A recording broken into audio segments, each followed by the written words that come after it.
Hi, Rod here from the Silky store, New Zealand.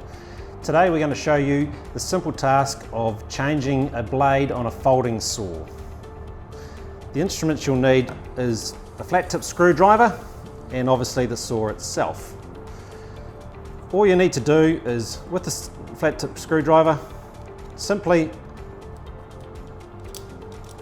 unscrew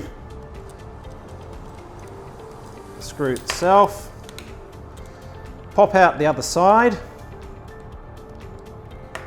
and then the blade and the handle come apart.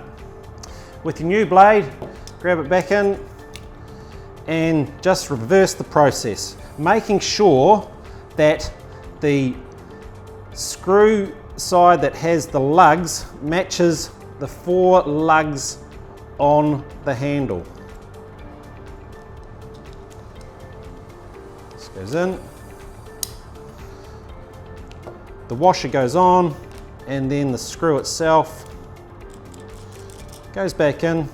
Make sure you get it tight enough to be firm, but not too tight so that the blade continues to move. There you are, job done.